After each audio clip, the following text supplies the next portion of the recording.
ప్రక్షాళన చేయాల్సిన అవసరం ఉన్నది. ఇది ప్రక్షాళన చేస్తే మీ తప్పకుండా ఏ ప్రభుత్వమైనా సరే దానికి భారతీయ జనతా పార్టీ పూర్తిగా మద్దతు పలుకుతుందని చెప్పేసి కూడా తెలియజేస్తున్నాను. ఎందుకంటే we want clean water, clean environment. కానీ మూసి అనగానే హైదరాబాద్లో ఉన్నటువంటి గండిపేట దగ్గర నుంచి ఇక్కడ మలక్పేట దాకా లేకుంటే పీర్జాదిగూడ దాకా ఇది కాదు కదా.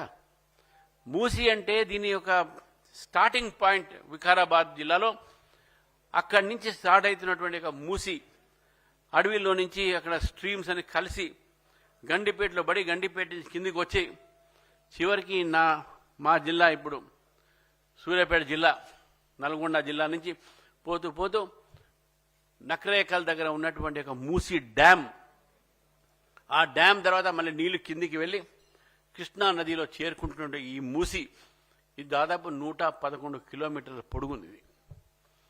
మూసి అనగానే హైదరాబాద్ నగరంకే కాదు, అటు యాదాద్రి జిల్లాకు, నల్గొండ జిల్లా, సూర్యాపేట జిల్లాలో కూడా ఈ నది ప్రవహించి ఈరోజు ఆ నది పక్కన పంటలు ఏదైతే పండుతున్నాయో అవి కూడా ఈరోజు విషపూర్వకంగా మారిన విషయాలు మనం గుర్తుపెట్టుకోవాలి.